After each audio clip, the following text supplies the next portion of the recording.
का सारथी। नमस्कार। किसानों और सरकार के बीच चौथे दौर की बातचीत जारी है। एमएसपी की मांग पर आज फिर मंथन, किसान अपनी मांगों पर अड़े। लोकसभा चुनाव से पहले पीएम मोदी ने दिया जीत का मंत्र, बोले अगले 100 दिन जोश संग करना है काम, एक एक वोटर तक पहुंचना है। सीएम कॉन्क्लेव में पीएम ने रखी बात। भारत मंडपम में पीएम मुख्यमंत्रियों के साथ की बैठक, चुनाव की तैयारियों पर की चर्चा। बैठक में बीजेपी शासित राज्यों के मुख्यमंत्री रहे मौजूद। यूपी में इंडिया गठबंधन लगभग खत्म, यूपी की 80 सीटों पर अकेले लड़ेगी कांग्रेस चुनाव। यूपी में कल ग्राउंड ब्रेकिंग सेरेमनी 4.0 का होगा आगाज। ग्राउंड ब्रेकिंग सेरेमनी में शामिल होंगे पीएम मोदी। 10 लाख करोड़ के निवेश का रखा गया लक्ष्य। टीम इंडिया को टेस्ट में सबसे बड़ी जीत, 434 रन से जीता तीसरा मुकाबला। जडेजा ने 5 विकेट झटके, सीरीज में भारत को 2-1 से बढ़ा। आप देख रहे हैं के न्यूज, खबरों का सारथी। नमस्कार, स्वागत है आपका देश की बात। मैं हूं आपके साथ विशाल पटित। अब रुक करते हैं खबरों का। खबर चंडीगढ़ से है। न्यूनतम समर्थन मूल्य के लिए कानूनी गारंटी समेत अन्य कई मांगों को लेकर किसान और केंद्रीय मंत्रियों की बैठक चल रही है। इस दौरान वहां पंजाब के मुख्यमंत्री भगवंत मान, मुख्य सचिव अनुराग वर्मा और पुलिस महानिदेशक गौरव यादव भी मौजूद हैं। बैठक में किसानों की ओर से जगजीत सिंह डल्लेवाल और सरवन सिंह पंधेर समेत अन्य प्रमुख किसान नेता मौजूद हैं। इससे पहले 3 बार हुई बैठक में कोई नतीजा नहीं निकला। केंद्रीय मंत्रियों ने पंजाब के प्रदर्शनकारी किसानों के साथ रविवार को एक बार फिर बातचीत शुरू की है। केंद्र सरकार की ओर से केंद्रीय मंत्री पीयूष गोयल, अर्जुन मुंडा और नित्यानंद राय बातचीत में शामिल हैं।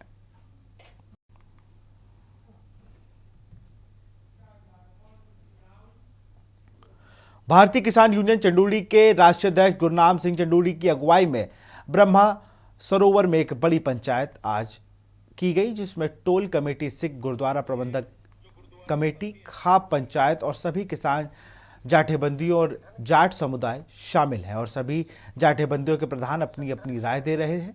सभी जाठेबंदियों की सहमति से आज एक बड़ा फैसला किसानों के हित में लिया जा सकता है। यह मीटिंग फिलहाल अभी जारी है।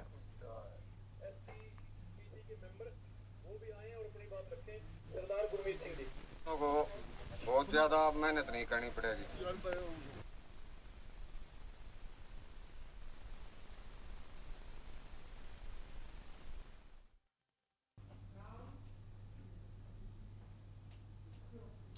खबर रोहतक के इस्माइला में से है, जहां पर बीएसएफ के इंस्पेक्टर आम आदमी पार्टी के सीनियर वाइस प्रेसिडेंट अनुराग टंडन रविवार को रोहतक जिला के संपला क्षेत्र में विभिन्न कार्यक्रमों में शिरकत किया और वहीं पर शहीद जगमिंदर सिंह के यहां पर शोक सभा में पहुंचे। उन्होंने शहीद परिवार का हालचाल जाना और कहा कि देश के लिए शहीद होना सबसे बड़ी कुर्बानी।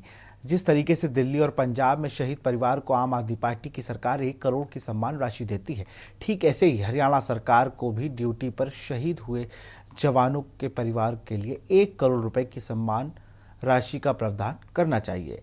इसके साथ उन्होंने शहीद जगमेंद्र जी के पुत्र को उनकी जगह पर नौकरी लगवाने की भी सरकार से अपील की। इस्माइला में शहीद इंस्पेक्टर जगमिंदर जी के यहाँ पे आए थे, बीएसएफ में जो कार्यरत थे और जिनकी हाल ही में जिनकी हृदय कारणों से मौत हो गई।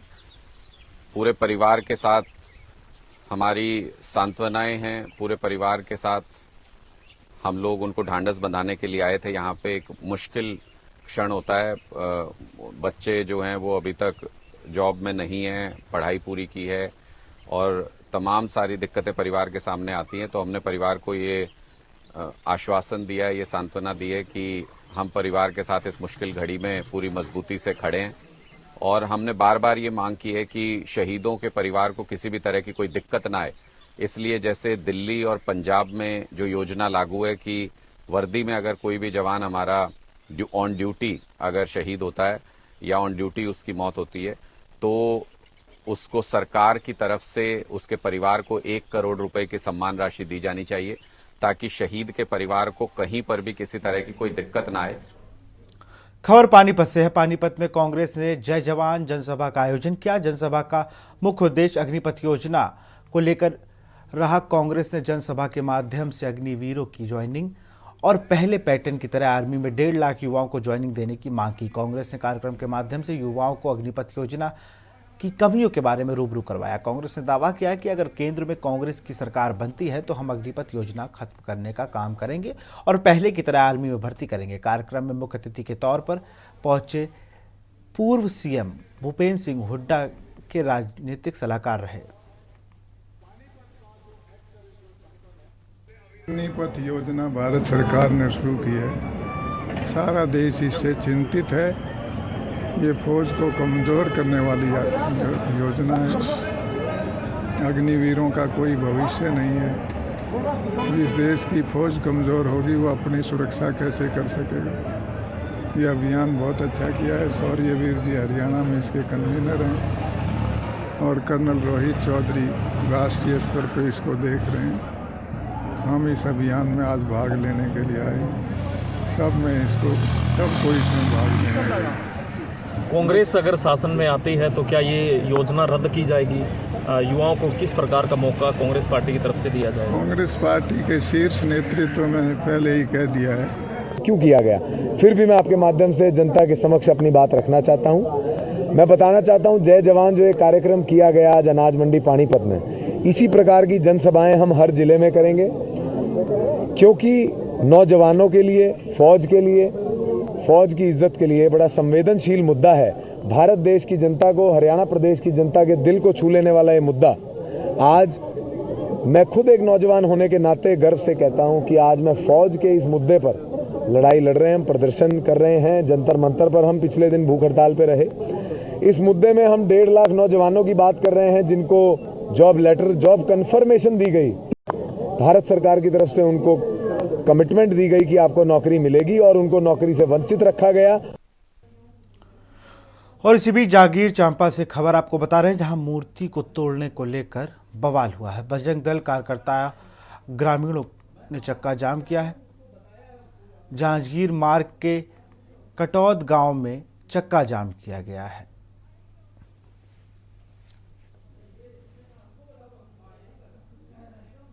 ਕਰਨਪਾ ਜੀ ਤੁਹਾਡੇ ਨਾਲ ਕੀ ਹਾਦਸਾ ਹੋਇਆ? ਕਿੱਥੋਂ ਆਇਆ ਸੀ, ਕਿੱਥੇ ਜਾ ਰਹੇ ਸੀ? ਅਸੀਂ ਫਤਿਹਗੜ੍ਹ ਸਾਹਿਬ ਤੋਂ ਆ ਰਹੇ ਸੀ ਜੀ, ਕੋਸਾ ਨੂੰ ਜਾਣਾ ਸੀ ਅੱਛਾ ਜੀ, ਤੇ ਰਾਹ ਦੇ ਵਿੱਚ ਗਾਂ ਮਰੀ। ਠੀਕ ਹੈ ਜੀ, ਗਾਂ ਤੋਂ ਵਿੱਚ ਵੱਜ ਕੇ ਗੱਡੀ ਪੈ ਗਈ। ਠੀਕ ਹੈ ਜੀ। ਤੇ ਸਾਰਾ ਪਰਿਵਾਰ ਸੀ ਸਾਡਾ, 3 ਹੀ ਭਰਾ ਸੀ ਜੀ, ਉਹ ਇੱਕ ਸਾਡੀ ਨੂੰਹ ਸੀ, ਪੁੱਤ ਸੀ, ਦੋ ਸਾਡੇ, ਤੇ ਕੁੜਗਾਈ ਹੋਰ ਵੀ ਸੀ। मोगा से श्रद्धालुओं से भरे टेम्पो ट्रैवल के साथ एक बड़ा हादसा होने की खबर सामने आ रही है। बता दें कि श्रद्धालुओं से भरे टेम्पो ट्रॉले के सामने अचानक आवारा जानवर आ गया, जिसके साथ टकराने के कारण यह भयानक हादसा हुआ। इस हादसे में करीब 16 लोग गंभीर रूप से घायल हुए और इलाज के दौरान ड्राइवर की मौत हो गई। इसी के साथ घायलों को फरीदकोट मेडिकल कॉलेज में रेफर किया गया। मिली जानकारी के अनुसार यह लोग आनंदपुर और फतेहगढ़ साहिब की तीर्थ यात्रा पर गए थे अपने गांव लौट रहे थे। मोगा से कुछ किलोमीटर की दूरी पर टेम्पो के आगे एक आवारा जानवर आ गया है, जिसमें गाड़ी टकरा गई है और इस टक्कर में गाड़ी में सवार करीब 15-16 लोग घायल हो गए, जिन्होंने समाज सेवी संस्था के नेता नगर निगम मेयर बलजीत सिंह चानी ने अपनी टीम के साथ मोगा के सरकारी अस्पताल में पहुंचाया गया। जानकारी के मुताबिक इलाज के दौरान टेम्पो ड्राइवर की इलाज दौरान मौत हो गई और गंभीर रूप से घायल लोगों को फरीदकोट रेफर कर दिया गया। ਕਰਨਪਾ ਜੀ ਤੁਹਾਡੇ ਨਾਲ ਕੀ ਹਾਦਸਾ ਹੋਇਆ? ਕਿੱਥੋਂ ਆਇਆ ਸੀ, ਕਿੱਥੇ ਜਾ ਰਹੇ ਸੀ? ਅਸੀਂ ਫਤਿਹਗੜ੍ਹ ਸਾਹਿਬ ਤੋਂ ਆ ਰਹੇ ਸੀ ਜੀ, ਕੋਸਾ ਨੂੰ ਜਾਣਾ ਸੀ ਅੱਛਾ ਜੀ, ਤੇ ਰਾਹ ਦੇ ਵਿੱਚ ਗਾਂ ਮਰੀ। ਠੀਕ ਹੈ ਜੀ, ਗਾਂ ਤੋਂ ਵਿੱਚ ਵੱਜ ਕੇ ਗੱਡੀ ਪੈ ਗਈ। ਠੀਕ ਹੈ ਜੀ। ਤੇ ਸਾਰਾ ਪਰਿਵਾਰ ਸੀ ਸਾਡਾ, 3 ਹੀ ਭਰਾ ਸੀ ਜੀ, ਉਹ ਇੱਕ ਸਾਡੀ ਨੂੰਹ ਸੀ, ਪੁੱਤ ਸੀ, ਦੋ ਸਾਡੇ, ਤੇ ਕੁੜਗਾਈ ਹੋਰ ਵੀ ਸੀ, ਦੋ ਸਾਡੇ, ਚਾਰ। ਠੀਕ ਹੈ। ਸਥਿਤੀ ਠੀਕ ਹੈ ਜੀ ਹੁਣ? ਸਾਰੇ ਠੀਕ ਹੈ? ਹਾਂਜੀ, ਸਾਡੇ ਸੱਟਾਂ ਆਉਣ ਦੇ ਬਾਅਦ ਚਲੋ ਵਾਹਿਗੁਰੂ ਮਿਹਰ ਕਰਨਗੇ। यहाँ रुकते छोटे से ब्रेक के लिए, उस ब्रेक के उस पार देखिए मूर्ति को तोड़ने को लेकर बवाल हुआ है। अब उसी बीच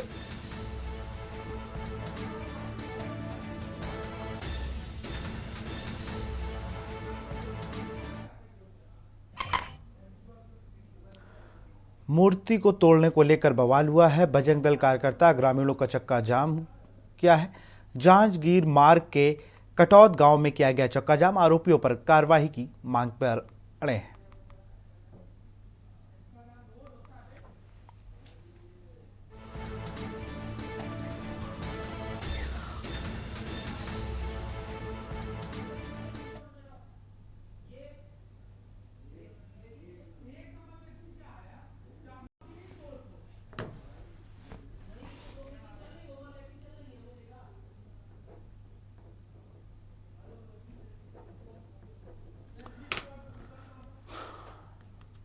तो जांजगीर चांपा से खबर आपको बता रहे हैं। मूर्ति को तोड़ने को लेकर बवाल हुआ है। बजरंग दल कार्यकर्ता ग्रामीणों का चक्का जाम। जांजगीर मार्ग के कटौत गांव में किया गया चक्का जाम। आरोपियों पर कार्रवाई की मांग पर अड़े। जांजगीर चांपा से खबर, मूर्ति को तोड़ने को लेकर बवाल।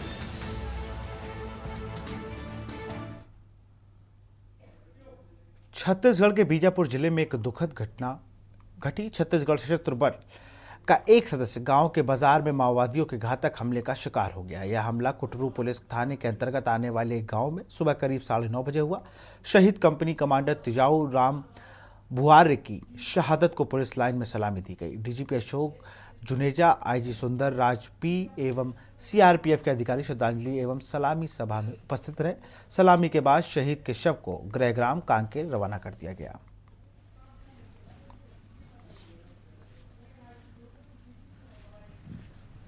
सवा 9 साढ़े 9 बजे के बीच की घटना है, जिसमें कंपनी कमांडर तिजाऊ राम भुआरे थे। वो सामान के लिए निकले थे, वहीं पास में ही जो कैंप के दरभा कैंप के पास में ही जो बाजार था उसमें। इसी दौरान स्मॉल एक्शन टीम ने उनके ऊपर हमला कर दिया और मौके पर ही उनकी मौत हो गई। तो ये तो एक कारणा ही हमला ही है नक्सलियों के द्वारा, और इसमें जो है जो सम्मिलित है उसमें शिनाख्ती कुछ लोगों की हो गई है और हमारी इन्वेस्टिगेशन जारी है और हम जल्द ही इसकी कार्रवाई करेंगे। खबर गरियाबंद से है, जहां प्रभु श्री राम की नगरी अयोध्या धाम में श्री राम लला के दर्शन उपरांत गरियाबंद पहुंचे जिला मुख्यालय गरियाबंद के करीब 30 महिला और पुरुष प्रभु श्री राम लला के दर्शन के लिए 14 फरवरी को अयोध्या धाम रवाना हुए थे। 4 दिन की यात्रा के बाद सभी एक साथ शनिवार शाम गरियाबंद पहुंचे। इस अवसर पर नगर के तिरंगा चौक में राममय में माहौल नजर आया। शाम से ही बड़ी संख्या में विहिप, बजरंग दल एवं हिंदू संगठन के लोग राम भक्तों के स्वागत के लिए एकजुट हो गए थे। जैसे ही बस गरियाबंद पहुंचे, पटाखे फोड़े गए, लोगों ने उत्साह से स्वागत किया। सभी राम भक्तों की आरती उतारी गई, पुष्प वर्षा और प्रभु श्री राम लला के तीर्थ नगरी से वापस लौटने पर उन्हें बधाई और शुभकामनाएं भी दी गई।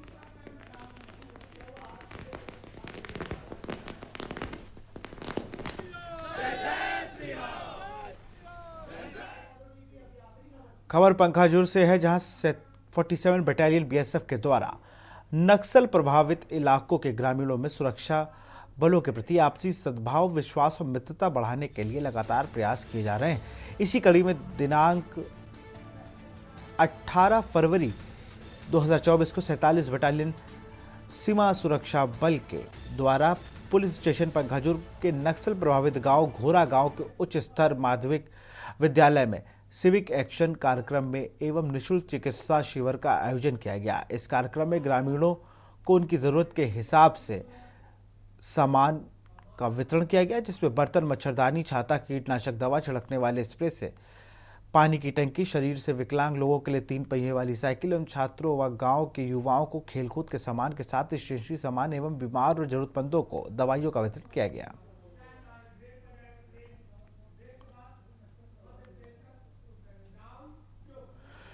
यहां रुकते छोटे से ब्रेक ले, जल्द हाजिर होंगे। ब्रेक के बाद आपका स्वागत है। गरियासपुर बस स्टैंड पर राष्ट्रीय संत आचार्य श्री विद्यासागर महाराज को समस्त ग्रामवासियों के द्वारा दीप प्रज्वलित कर पुष्प अर्पित कर श्रद्धांजलि दी गई एवं वरिष्ठ समाजसेवी स्थानीय गंभीर मल जैन जी के द्वारा उनके विचारों को व्यक्त किया गया, जिसमें उन्होंने बताया कि इस सृष्टि में ऐसे अद्भुत संत होते हैं जो कि इस सृष्टि के संत अहिंसा का पाठ पढ़ाते हैं। समाज में भाईचारा, मूक पशुओं के प्रति उनके मन में प्रेम, दया का भाव था। देश के अंदर 75% गौशालाएं महाराज जी के मार्गदर्शन में संचालन की जा रही थी। शनिवार की रात्रि में समाधि में जाने के पश्चात से ही पूरे देश में शोक की लहर दौड़ गई। गरियासपुर बस स्टैंड पर श्रद्धांजलि सभा में गरियासपुर के सभी गणमान्य नागरिक, समाज सेवक, कार्यकर्ता एवं स्थानीय जनप्रतिनिधि मौजूद रहे।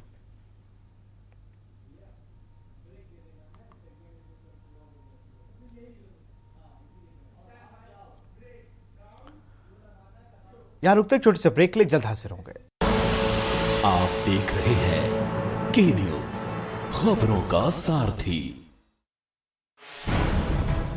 हरियाणा की पारदर्शी मनोहर सरकार 1,10,000 से अधिक युवाओं को पारदर्शी तरीके से सरकारी रोजगार। ग्रुप सी और डी में निष्पक्ष भर्ती के लिए समाप्त साक्षात्कार। मैं यहाँ पे नगर निगम सोनीपत में लिपिक के पद पर तैनात हूँ और मैं यहाँ 2020 में नौकरी लगी थी, बिना खर्ची बिना पर्ची। जो भी बच्चा एग्ज़ाम देगा, एग्ज़ाम क्लियर करेगा, बिना किसी से कुछ सिफारिश करे वो नौकरी लग जाएगा। सरकार का बहुत ही अच्छा कदम है।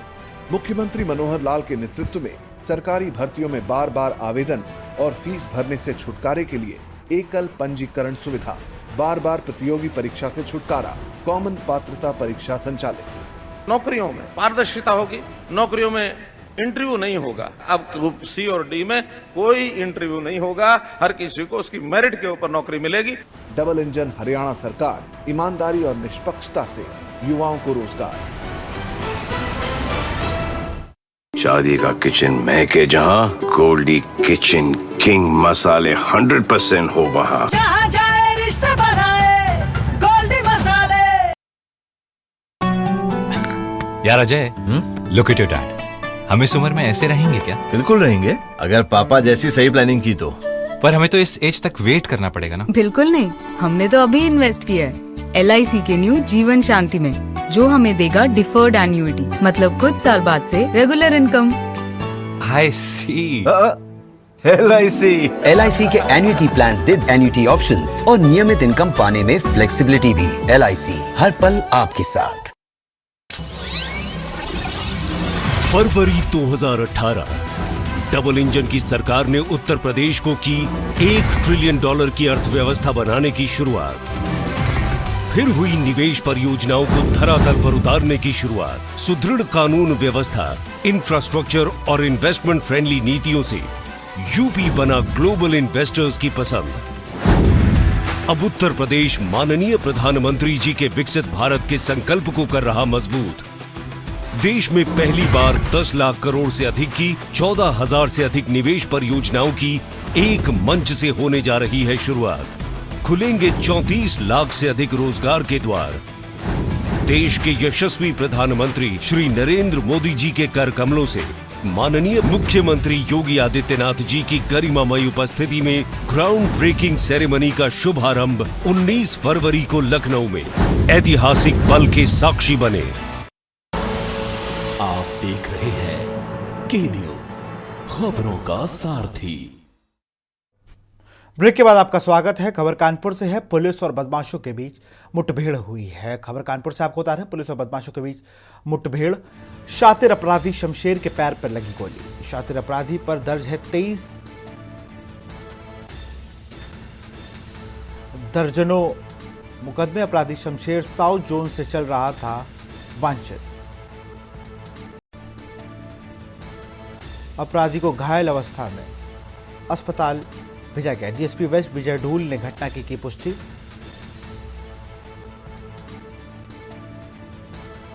कानपुर से खबर, पुलिस और बदमाशों के बीच मुठभेड़। शातिर अपराधी शमशेर के पैर में लगी गोली। शातिर अपराधी शमशेर पर 2 दर्जन से अधिक मुकदमे दर्ज। अपराधी शमशेर साउथ जोन से चल रहा था वांछित। शातिर अपराधी पर दर्ज है 23 से ज्यादा मुकदमे। अपराधी शमशेर साउथ जोन से चल रहा था वांछित। अपराधी को घायल अवस्था में भेजा गया हॉस्पिटल।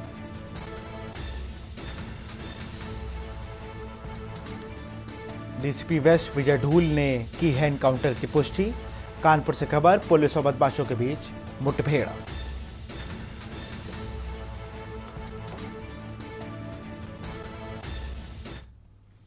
खबर मथुरा से आपको बताया, राया कस्बे में हुआ पथराव व मारपीट, विशेष समुदाय के लोगों ने किया पथराव। बारातियों की गाड़ी पर किया पथराव मारपीट में 4 लोग हुए घायल। भजन से नाराज होकर पथराव का आरोप, विशेष समुदाय के लोगों ने किया पथराव।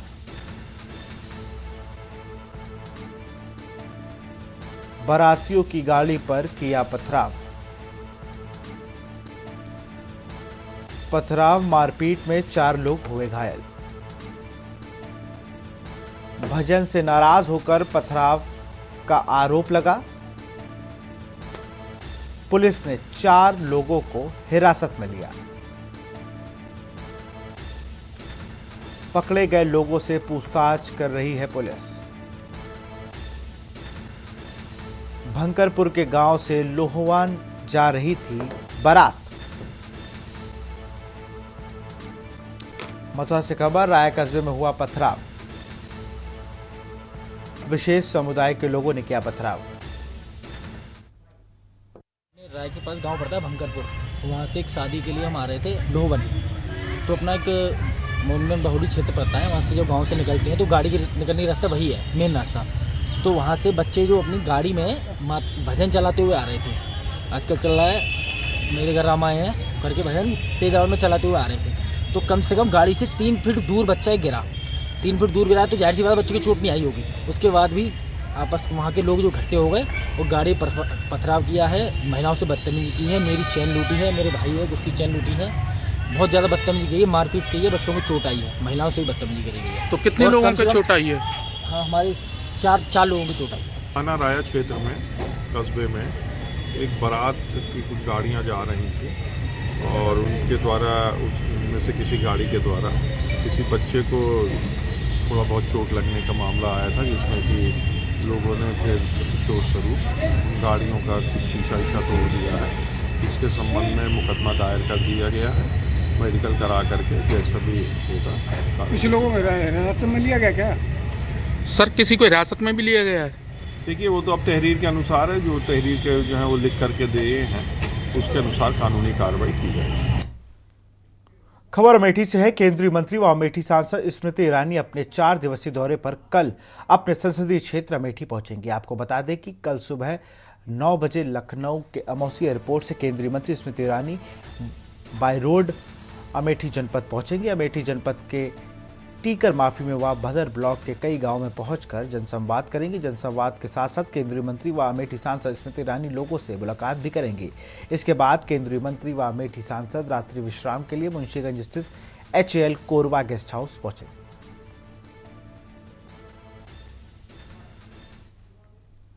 दूसरी तरफ स्मृति ईरानी का भी 3 दिवसीय कार्यक्रम आ गया है, वो भी कल ही पहुंचेंगी, राहुल गांधी से पहले पहुंचेंगी और पूरे जनपद में चौपाल लगाएंगी। पहली चौपाल उनकी टीकर माफी से शुरू होगी,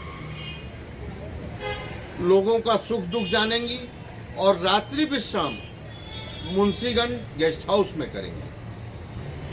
नेक्स्ट डे वही रूटीन का कार्यक्रम रहेगा चौपाल का। चौपाल के साथ साथ 22 तारीख को उन्होंने जनता से वादा किया था कि मैं अमेठी में घर बनाऊंगी और अमेठी की जनता का सारा कार्यभार अमेठी से ही देखूंगी। हमारी जनता को दिल्ली नहीं जाना पड़ेगा। कल देखिए दोनों नेता, जो पूर्व में सांसद रह चुका है राहुल गांधी और जो वर्तमान में सांसद हैं स्मृति ईरानी, केंद्रीय मंत्री हैं भारत सरकार में, दोनों लोग अमेठी में एक साथ होंगे 2024 के चुनाव के लिए। 2024 के चुनाव में अब यह देखना है कि पारी किसकी होती है, कौन चुनाव जीतता है, कौन हारता है। हालांकि अभी पार्टियों ने ये नहीं डिसाइड किया है कि अमेठी से कौन चुनाव लड़ेगा। Arvind Srivastava, Amethi. UP board intermediate और हाई स्कूल की परीक्षाएं 22 फरवरी से शुरू हो रही हैं। इस बार बोर्ड की परीक्षा को नकल विहीन बनाने के लिए माध्यमिक शिक्षा मंत्री गुलाब देवी ने शिक्षा निदेशालय में कंट्रोल रूम बनाया है। इस कंट्रोल रूम के माध्यम से उत्तर प्रदेश के सभी जनपदों पर निगरानी की जाएगी।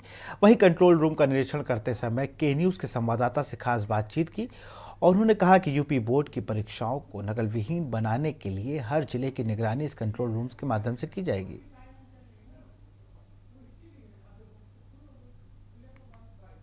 की चीज़ों को जाना जा सकता है। ये बैठे हुए हैं, क्या नाम है आपका? अनूप कुमार पांडे। जी, आप प्रतापगढ़ देख रहे हैं? जी जी। प्रतापगढ़ में जैसे आपने ये कंट्रोल रूम बनाया है, ये कहाँ से कंट्रोल होता है? ये सर प्रतापगढ़ से एक जनपदीय कंट्रोल रूम होता है। तो जनपदीय कंट्रोल रूम में सारे डिवाइस जुड़ी होती हैं जनपदीय कंट्रोल में, उसकी हम लोग यहाँ से मॉनिटरिंग करते हैं। उसमें राजकीय 9 है, अशासकीय 62 है, वित्तहीन 128 है। बात तो जिस तरीके से ये वित्तहीन इसको लेकर के लगातार जो है चली आ रही है। गुलाब देवी जी हमारे साथ में हैं। आज कंट्रोल रूम का उद्घाटन किया है आपने? हाँ जी, आज कंट्रोल रूम का उद्घाटन हुआ है।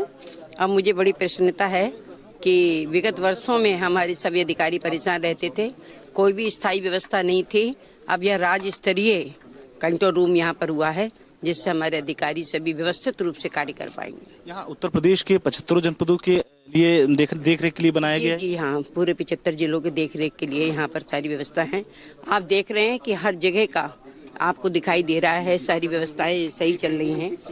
तो ये एक बहुत बड़ी उपलब्धि है। सबसे बड़ी उपलब्धि तो ये है कि ये सभागार बना है। ये सबसे बड़ी उपलब्धि है कि हमारे अधिकारी हमेशा इसमें व्यवस्थित रूप से कार्य करेंगे। इस बार की अगर हम बोर्ड परीक्षा की बात करते हैं, इस बार बोर्ड परीक्षा में कितने लाख बच्चों का इस बार जो है रजिस्ट्रेशन हुआ है? इस बार हाँ, पूरा हम आपके लिए जो है उसका डाटा दे देंगे। निश्चित अभी बैठेंगे तो सारा बता देंगे आपके। तो ये थी गुलाब देवी जी, जिनका साफ तौर पे कहना है ये इसका उद्घाटन जो है वो किया जा चुका है। पूरे उत्तर प्रदेश के 75 जनपदों का लेकर के ये एक कंट्रोल रूम जो है वो बनाया गया है। सभी जनपद यहाँ पे हैं, जैसे बोर्ड में देख सकते हैं कि अमेठी, बाराबंकी, सुल्तानपुर, अंबेडकर नगर, ये तो यहाँ से मॉनिटरिंग होगी, उन स्कूलों की मॉनिटरिंग होगी। साथ ही साथ जहाँ पर कापियाँ रखी होती हैं, जहाँ पर प्रश्न रखे होते हैं, वहाँ पर भी कुछ चीज़ों को देखा जाएगा। तो ये सारे सिस्टम से जो है लगाए गए हैं। सर, आप कहाँ से हैं? हापुड़ देख रहे हैं? जी सर। हापुड़ कितने इसमें लगाए गए हैं वो आपके कैमरे हापुड़ के लिए? इसमें सर लगभग एक आंकड़ा बता सकते हैं अंदाज में? जी,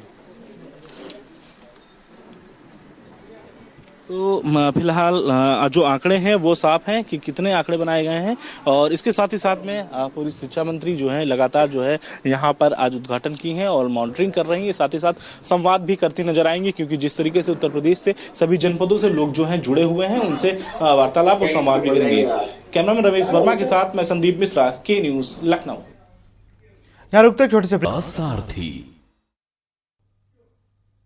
नमस्कार, स्वागत है आपका देश की बात में। मैं हूं आपके साथ विशाल पंडित। पश्चिमी राजस्थान के रेगिस्तान धोरों की धरती से सटे भारत पाकिस्तान अंतर्राष्ट्रीय सरहदी सीमा पर बने पोखरण फायरिंग रेंज में भारतीय वायुसेना ने राजस्थान के वायु शक्ति 24 का अभ्यास के आयोजन किया गया। वायु शक्ति के युद्ध अभ्यास के दौरान पूरी फायरिंग रेंज में एक युद्ध जैसा माहौल दिखा। भारतीय वायुसेना ने वायु शक्ति 2024 नाम से जंग का अभ्यास किया। तो इस अभ्यास में राफेल से लेकर मिग 29, मिराज 2000, तेजस समेत 120 से अधिक विमानों ने हिस्सा लिया। पहली बार अपाचे लड़ाकू हेलीकॉप्टर ने अपनी मारक क्षमता का प्रदर्शन किया। Mi-17 हेलीकॉप्टर ने जमीनी लक्ष्यों पर निशाना साधा। देखिए इस रिपोर्ट में।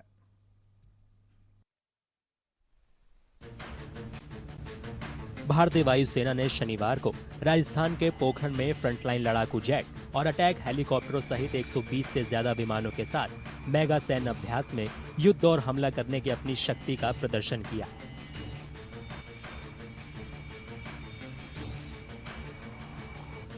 अभ्यास की थीम थी lighting strike from the sky. इसमें 120 से ज्यादा विमानों ने दिन के अलावा रात में भी भारतीय वायुसेना की आक्रामक ताकत का प्रदर्शन किया।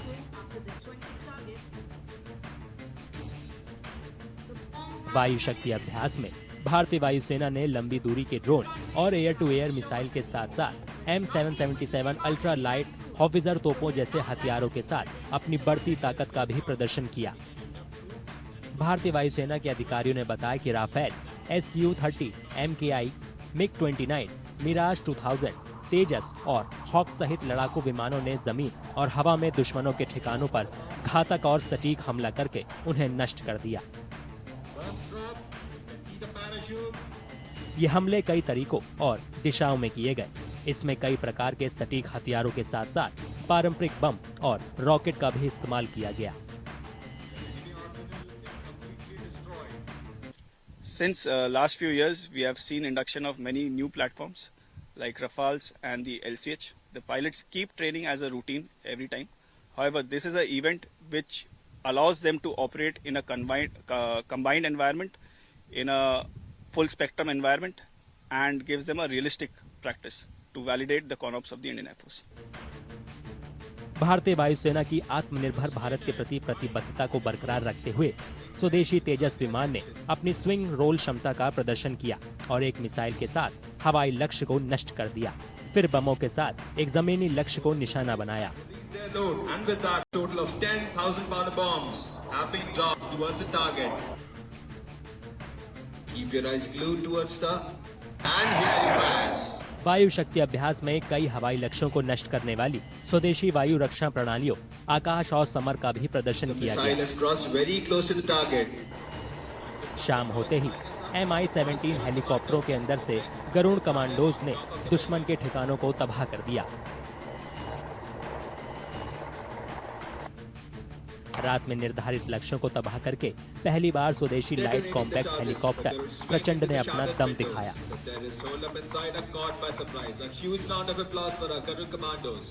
इसके बाद जैगुआर और Su-30 MKI ने हैवी कैलिबर समेत कई हथियार गिराए। इसमें भारतीय वायुसेना की रणनीतिक बमबारी क्षमता देखने को मिली। रिमोट ऑपरेटेड विमानों ने बमों की बरसात से टारगेट को तबाह किया, जिससे ऑपरेशन सेंटर और दर्शकों ने लाइव देखा। Chief of defence staff general Anil Chauhan भी वायु शक्ति अभ्यास के गवाह बने।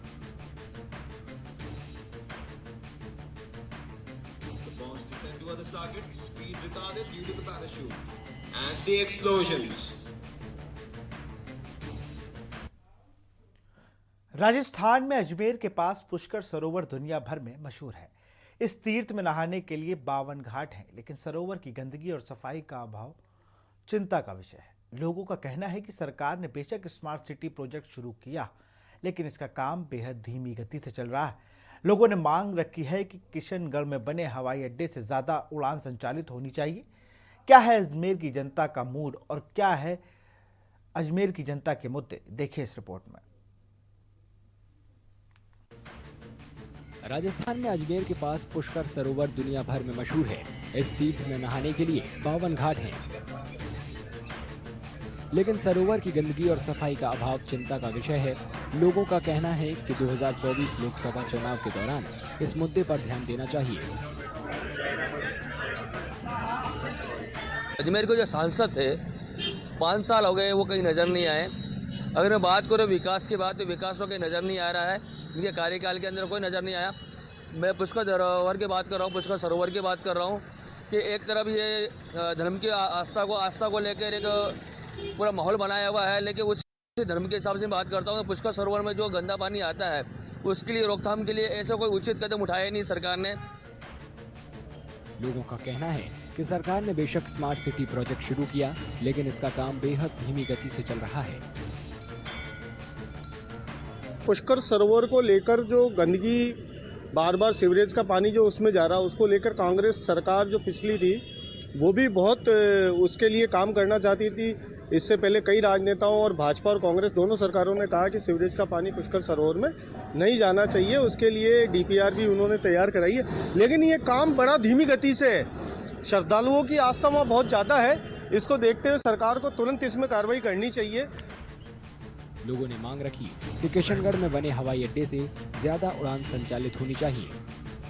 आसपास के एरिया में जो भी है, मतलब जयपुर, दिल्ली, अहमदाबाद, गोवा, साउथ साइड में, तो यहाँ के लिए फ्लाइट चालू करें। पर अभी ऐसा कुछ भी नहीं हुआ है, ना देख रहे हैं, ना मतलब जनता बहुत परेशान है। एयरपोर्ट सिर्फ एक एज अ नाम के लिए बना है यहाँ पे, तो मतलब बहुत बेकार हालत है एयरपोर्ट के, तो मतलब ही नहीं है उसका। लोगों का मानना है कि हवाई अड्डे के बेहतर होने से न सिर्फ यहाँ व्यापार और धार्मिक टूरिज्म को बढ़ावा मिलेगा, बल्कि व्यापारियों के लिए किशनगढ़ की मार्बल मंडी तक जाने का रास्ता भी खुल जाएगा। आज किशनगढ़ एयरपोर्ट की दुर्दशा बिल्कुल आम लोगों के काम नहीं आ रहा है, और ना तो यहाँ से कोई लंबी उड़ानें जा रही हैं, जबकि पुष्कर और अजमेर की वजह से यहाँ पर काफ़ी विकल्प है, लेकिन इस एयरपोर्ट पर सरकार ध्यान नहीं दे रही है और उड़ानें बराबर से मौजूद नहीं है। छात्रों की मांग है कि अजमेर और कोटा के बीच रेलवे लाइन बिछाई जाए ताकि दोनों शहरों के बीच आसानी से आना जाना हो सके। कोटा में शिक्षा के कई केंद्र हैं।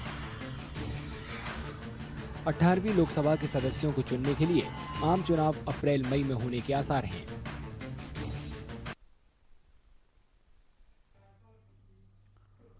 चुनाव से पहले राजस्थान के मेवाड़ इलाके से पर्यटन को और बढ़ावा देने की मांग सामने आई है। यहां के लोगों की उम्मीद है कि सियासी दल अपने घोषणा पत्र में पर्यटन और पारंपरिक कला के मुद्दे को जरूर रखेंगे। उदयपुर, राजसमंद, भीलवाड़ा, चित्तौड़गढ़ और प्रतापगढ़ मेवाड़ रीजन के मुख्य शहर हैं। कारोबारियों का कहना है कि पर्यटन को बढ़ावा देने के लिए इंटरनेशनल फ्लाइट और रेल कनेक्टिविटी में सुधार की दरकार है। 2024 के चुनाव में क्या सियासी दल इस पर ध्यान देंगे, देखिए इस रिपोर्ट में। आम चुनाव से पहले राजस्थान के मेवाड़ इलाके से पर्यटन को और बढ़ावा देने की मांग सामने आई है। यहाँ के लोगों को उम्मीद है कि सियासी दल अपने घोषणा पत्र में पर्यटन और पारंपरिक कला के मुद्दे को जरूर रखेंगे। मेवाड़ में सबसे ज्यादा आज टूरिज्म की संभावना है और यहाँ की जो जनता है लगभग 40 से 50% लोग जो है इस टूरिज्म इंडस्ट्री से जुड़े हुए हैं, और जो भी यहाँ की आय का स्रोत है वो मेन अगर मैं कहना चाहूँगा तो टूरिज्म ही है। उदयपुर, राजसमंद, भीलवाड़ा, चित्तौड़गढ़ और प्रतापगढ़ मेवाड़ रीजन के मुख्य शहर हैं। सुखाड़िया सर्कल, पिछौला, फतेह सागर, सहेलियों की बाड़ी और सिटी पैलेस जैसे मशहूर पर्यटन स्थल इन्हीं शहरों में हैं। ऐसी चीज़ों को डेवलप किया जाए जिससे कि आने वाले टूरिस्टों को उसके बारे में बताया जा सके कि किस तरह से इसको बनाया होगा, उस समय में क्या सोच के बनाया होगा, जो पुराने जो राजा थे वो किस तरह से कामों को करवाते थे, उनका विजन क्या था। इन सब चीज़ों को ध्यान में रखते हुए यदि ये सब चीज़ें एजेंडे में शामिल कराई जाती है तो अपनी जो जितने भी नजूल जो संपत्ति हैं, हेरिटेज प्रॉपर्टी हैं, इनका रख रखाव भी अच्छा हो जाएगा और आने वाले लोगों को रोजगार भी मिलेगा। टूरिज्म इंडस्ट्री से जुड़े कारोबारियों का कहना है कि पर्यटन को बढ़ावा देने के लिए इंटरनेशनल फ्लाइट और रेल कनेक्टिविटी में सुधार की दरकार है। अभी तक साउथ की ट्रेनें कनेक्ट नहीं हुई है। जब तक साउथ की ट्रेनें कनेक्ट नहीं होगी हमें साउथ, महाराष्ट्र, गुजरात का अधिक ट्रैफिक नहीं मिल पाएगा। उदयपुर को अहमदाबाद, सूरत, बॉम्बे के रास्ते साउथ को कनेक्ट किया जाना चाहिए। इससे वहाँ साउथ से आने वाले पर्यटकों को सुगमता रहेगी। इसके साथ ही उदयपुर में इंटरनेशनल फ्लाइट्स अभी तक शुरू नहीं की गई है। उदयपुर संभाग का बहुत बड़ा केंद्र है और पर्यटन की दृष्टि से वर्ल्ड फेमस वेडिंग डेस्टिनेशन बन चुका है। तो यहाँ पर अभी बहुत ही महती आवश्यकता है इंटरनेशनल फ्लाइट शुरू की जाने की, जिससे स्थानीय लोगों के साथ साथ जो बाहर से जो फॉरेन कंट्री से जो पर्यटक आते हैं वेडिंग डेस्टिनेशन के, उनके लिए भी सहूलियत हो सकेगी। मेवाड़ क्षेत्र में कई हेरिटेज प्लेस और मशहूर अरावली की पहाड़ियां भी हैं। निर्माण और खनन से इनको खतरा है, लिहाजा इनके बेहतर रखरखाव और संरक्षण की मांग भी उठ रही है। झीलें आगे मतलब लाइफ लाइन जिसे कहा जा सकता है वो है। झीलों की ओर ध्यान देने के लिए एक तो झील विकास प्राधिकरण उदयपुर में बनाया जाना चाहिए, जिससे झीलों की सार संभाल उचित व्यवस्था हो सके। इसके अलावा जहां जहां इसकी जो बहाव क्षेत्र है उन पे ध्यान दिया जाना आवश्यकता है कि बहुत से बहाव क्षेत्र में भी कभी कभी क्या अतिक्रमण हो जाते हैं, उनको अपने मुक्त करना होगा, झीलों पे ध्यान दिया जाना। इसके अलावा अरावली की पहाड़ियां जो है वो अरावली की पहाड़ियां आज यहाँ की खूबसूरती जो है इसकी पहाड़ियां हैं, अगर पहाड़ियां अगर सुरक्षित नहीं होगी तो उदयपुर का ये बहुत बड़ा दुर्भाग्य का विषय होगा। हमें इसको ध्यान में रखते हुए सरकार द्वारा ध्यान दिया जाना चाहिए कि इल्लीगल जो खनन होता है, ये इल्लीगल जो इसकी कटाई होती है उसको रोका जाना चाहिए। क्षेत्रीय कलाकारों के भी अपने मुद्दे हैं। उनका कहना है कि सरकार क्षेत्र की आदिवासी कला और संस्कृति पर ध्यान नहीं दे रही है, जिससे इनके वजूद पर खतरा मंडरा रहा है। राजनीतिक पार्टियां जितने भी हैं उनको यह जो लुप्त होती हुई कला है मिनिएचर पेंटिंग, उसके ऊपर ध्यान देना चाहिए और जो जीएसटी लगा रखी है 12% जीएसटी लगती है वो उसको खत्म करना चाहिए। और जितने भी यहाँ आर्ट है जैसे पहले खिलौनों का उदयपुर का बहुत फेमस था, खिलौनों में पूरा ख़त्म होता जा रहा है। और जो आर्टिस्ट यहाँ हैं उनको अलग से संरक्षण देकर, जिनको या तो कहीं अच्छा अलग मार्केट बनाकर उनको संरक्षण दे, उनको अलग से कुछ रोजगार दे, तो उसमें ज़्यादा ठीक रहेगा। मेवाड़ की जनता को उम्मीद है कि चुनाव प्रचार के दौरान भिलवाड़ा में टेक्सटाइल पार्क का मुद्दा भी उठेगा, जो लंबे समय से लटका पड़ा है। लोकसभा चुनाव 2024 बेहद करीब आ चुका है। अब पूरी दुनिया की नजर दुनिया के सबसे बड़े लोकतंत्र भारत पर है। बीजेपी पूरे जोश के साथ अब की बार 400 पार का नारा दे रही है। ऐसे में देश के दूसरे छोर चेन्नई में चुनावी माहौल कैसा है? चेन्नई के लोगों की लोकसभा चुनाव को लेकर क्या उम्मीदें हैं? वहां के क्या स्थानीय मुद्दे हैं? इस रिपोर्ट में देखिए। लोकसभा चुनाव के लिए नोटिफिकेशन जल्द आने वाला है। इससे पहले उत्तरी तमिलनाडु के लोगों ने अपनी मांगे रखी। उत्तर पूर्वी मानसून ने 2023 में उत्तरी चेन्नई के कई हिस्सों में भारी तबाही मचाई थी। इन इलाकों में व्यासरपाड़ी, पुलियांथोर, ओट्टेरी और पट्टालम भी शामिल थे। यहाँ के लोगों ने बताया कि हर बार चक्रवात के बाद बेशक निगम कर्मचारी उनके इलाके में जमा पानी मोटर से निकालते हैं, लेकिन यह अस्थायी समाधान है। हर बार ये समस्या सामने आती है। இங்கே மழை பெஞ்சா எப்பவுமே தண்ணி நிற்கும், ட்ரைனேஜில் தண்ணி போகாது. நம்ம கம்ப்ளைண்ட் பண்ணால் கூட அவர் உறிஞ்சி எடுப்பாங்களே தவிர ஒரு டெம்பரவரியான ஒரு சொல்யூஷன் தான் இருக்குமே தவிர இங்கே வந்து பர்மனெண்ட்டான சொல்யூஷன்லாம் எதுவுமே கிடையாது. இந்த பிரச்சனை காலங்காலமாகவே இருக்குது. இது வந்து யாராலுமே சீர் பண்ண முடியல. ओटेरी और पुलियांथोप के लोगों पर चक्रवात का असर अलग तरीके से पड़ता है। वहाँ के लोगों का कहना है कि राजनीतिक दल और नेता बदलने के बावजूद उनकी बदहाली में कोई बदलाव नहीं है। நாங்க 30 வருஷமா அந்த இடத்துல கடை வச்சிருக்கிறோம். 30 வருஷமாவும் இப்படியே தான் இருக்குது. தண்ணி தேங்குது, திருப்பி எடுத்துட்டு போவாங்க, திருப்பியும் வந்து அடிச்சுன்னு இருக்கும். இதுக்கு ஒரு இதுவே இல்லை, வழியே இல்லை. அப்படியே இதுக்கு ஒரு நல்ல வழி காமிச்சா நல்லா இருக்கும். ரொம்ப கஷ்டப்படுறோம் நாங்க. இந்த தண்ணியில கொசு எல்லாமே இருக்கும். மழை வந்தா ஃபுல்லா எங்க தண்ணி நிக்கிறதுதான் ஸ்டாண்டர்டா. அது வந்து உறிஞ்சின்னு போவாங்க, அது எதுவும் கிளீன் பண்ண மாட்டாங்க. அதெல்லாம் ஃபுல்லா கொசுல தான் நாங்க தான் கஷ்டப்படுறோம். அதான் 30 வருஷமா நான் கடை வச்சிருக்கிறேன். 30 வருஷமாவும் இப்படிதான் இருக்குது. எந்த ஆட்சி வந்தாலும் இந்த லட்சணம் தான். लोगों ने कहा कि पानी जमा होने से गंदगी फैलती है, साथ ही छोटे व्यापारियों और ऑटो ड्राइवरों की कमाई पर भी असर पड़ता है। இந்த மழை வரும்போது அங்கே ஃபுல்லாக தண்ணி இருந்தது. அப்போ போகும்போது வரும்போதெல்லாம் ஃபுல்லாக தண்ணி இருந்ததுனால எங்களுக்கு வண்டி ஆட்டோவில் ஓட்டுறதுக்கு ரொம்ப கஷ்டமாக இருந்தது. 2-3 நாள் எங்களுக்கு பழப்பை கெட்டு போச்சு. ரோடெல்லாம் சரியில்லாததுனால வண்டியெல்லாம் கூட டேமேஜ் ஆயிடுச்சு. நானும் இது அப்போ அந்த மழை வரும்போதெல்லாம் இந்த பிரச்சனை தாங்க இருக்கு. மழை அதிகமாக வரும்போதெல்லாம் எங்களுக்கு இதே பிரச்சனை தான் இருக்குது. இது கவர்மெண்ட் தான் அதுக்கு உண்டான வழியை சரியாக பண்ணி கொடுக்கணும். लोगों ने कहा कि उत्तर चेन्नई के हाल के दिनों में ऐसा पहली बार नहीं हुआ है। उनकी शिकायत लगातार बनी हुई है। तिरुवल्लूर जिले के एन्नोर में एक निजी कंपनी की पाइपलाइन से अमोनिया गैस रिसाव हो गया। इसकी वजह से 1 महीने के भीतर 12 लोगों को अस्पताल में भर्ती कराया गया। ये हादसा खाद बनाने वाली कोरोमंडल इंटरनेशनल लिमिटेड में हुआ। यहाँ कच्चे माल के रूप में अमोनिया का इस्तेमाल होता है। அந்த அம்மோனியா லீக் ஆச்சுல, எங்களோட வாழ்வாதாரமே கடலை நம்பி தான். எவ்வளோ மீன்கள் இறந்து கடலில் ஒதுங்கிச்சு. நாங்கள் அதை நம்பி தான் நாங்கள் பிழைக்கிறோம்.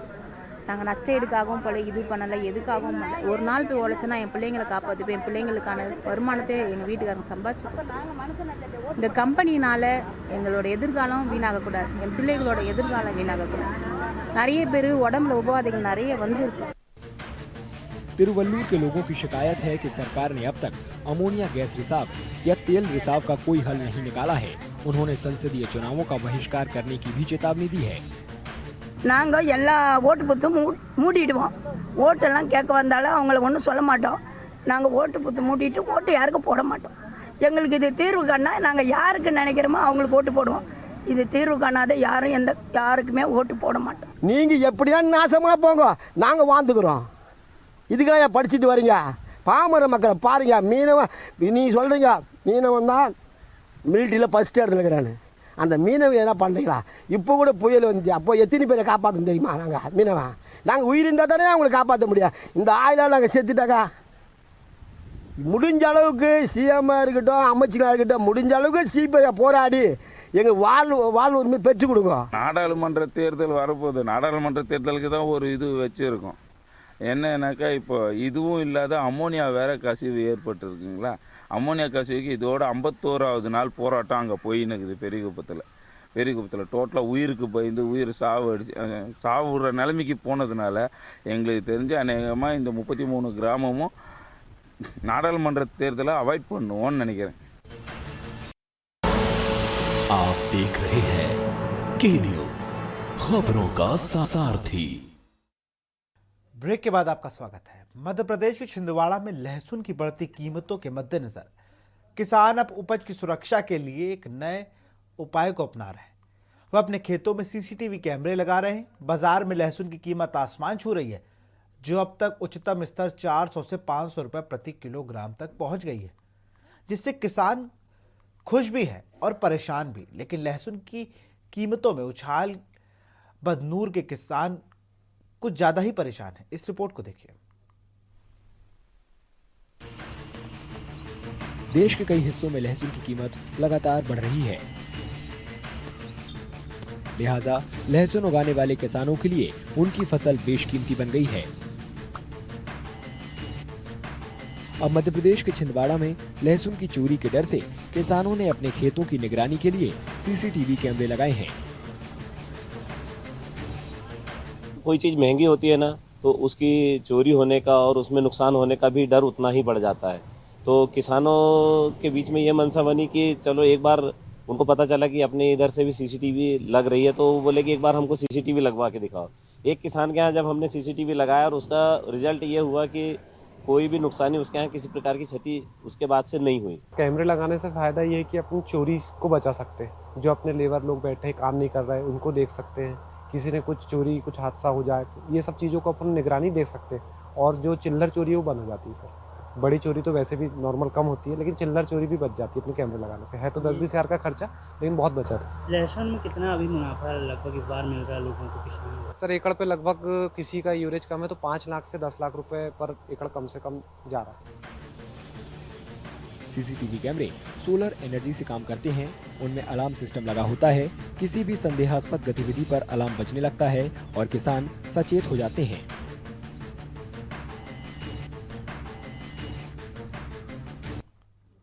मध्य प्रदेश में तेजी से विलुप्त हो रहे गिद्धों को देखते हुए वन विभाग ने 3 साल बाद प्रदेश भर के जंगलों में गिद्धों की गिनती के लिए सर्वे फिर से शुरू किया गया था।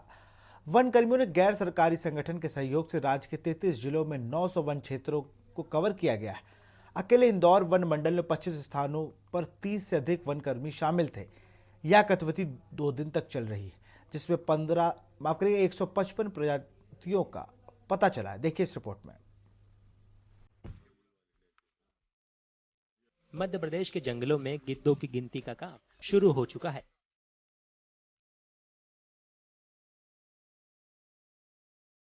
सर्वे के लिए दमोह वन विभाग की टीम रानी दुर्गावती अभयारण्य में पहुंची। यहां सफेद दुम और लंबी चोंच वाले गिद्धों की प्रजाति मिली।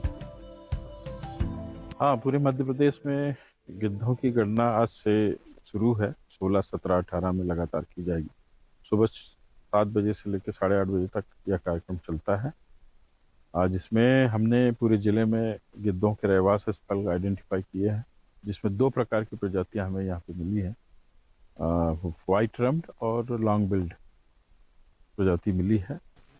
सर्वे में अब तक 155 तरह के गिद्धों की प्रजातियों का पता चला है।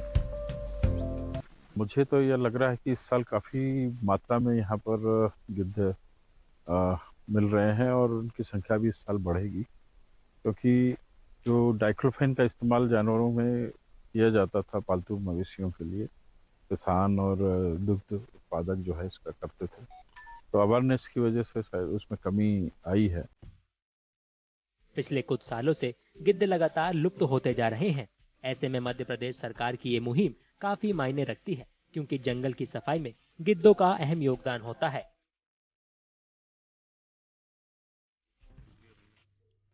अमरावती की सेंट्रल जेल, जो आमतौर पर कैदियों के बीच होने वाले विवाद के लिए जानी जाती है, आज वो लाखों रुपए की सब्जी के लिए जानी जा रही है। महाराष्ट्र की अमरावती सेंट्रल जेल के 30 से ज्यादा कैदियों ने पिछले 10 महीनों में तकरीबन 15 लाख रुपए की सब्जियों की खेती की है। सब्जी की खेती में लगे कैदियों को रोजाना 74 रुपए वेतन मिलता है। उनकी कमाई का कुछ हिस्सा उनके परिवार को भी भेजा जाता है। क्या है सब्जी का जेल कनेक्शन, देखिए इस रिपोर्ट में। महाराष्ट्र की अमरावती सेंट्रल जेल के 30 से ज्यादा कैदियों ने पिछले 10 महीनों में तकरीबन 15 लाख रुपयों की सब्जियों की खेती की है। जेल के अंदर उगाई जाने वाली सब्जियों का इस्तेमाल कैदियों के लिए खाना तैयार करने में किया जाता है। जितनी सब्जी बाकी रह जाती है उसे बाजार में बेच दिया जाता है। अमरावती सेंट्रल जेल प्रिजन में एक सेक्शन ऐसा भी है जो ओपन प्रिजनर भी रखे जाते हैं और उन लोगों के हेल्प से यहाँ की खेती भी उगाई जाती है। तो उन्हें दिन भर बाहर रख के उनसे खेती उगाई जाती है। उसमें सब्जियाँ जो जेल में जो कैदियों को लगती है वो उगाई जाती है। कि पूरा कारागृह का एरिया 11 हेक्टेयर का है। इसमें हम लोग सब्जियां उगाते हैं और यहाँ पे नींबू की भी बाग है। बान जो है, बान पे इमली है, इसका भी हम लोग उत्पादन लेते हैं। सब्जियों की खेती में लगे कैदियों को रोजाना 74 रुपए वेतन मिलता है। उनकी कमाई का कुछ हिस्सा उनके परिवारों को भी भेजा जाता है। टोटल 30 से 35 बंदी काम करते हैं, जो कि कोई ऑफेंडर्स नहीं है, रेगुलर ऑफेंडर्स। मतलब एक जिंदगी में घटना घट गई जिसकी सजा हम भुगत रहे हैं, लेकिन उसका प्रायश्चित भी हमारा चालू है। और हम अब जो हमें मौका मिला है यहाँ पे ओपन में आके काम करने का, तो हमें लगता है बाहर जब हम छूट के जाएंगे तो समाज के लिए बहुत उपयोगकारी और विकासदायक साबित हो सकते हैं, ऐसा हमारा मानना है। सब्जियों की कटाई के अलावा गायों को चारा खिलाना और दूध भी कैदियों को ही निकालना होता है। फिलहाल देश की बात में इतना ही। देखते रहिए के न्यूज़ इंडिया। नमस्कार। आप देख रहे हैं के न्यूज़, खबरों का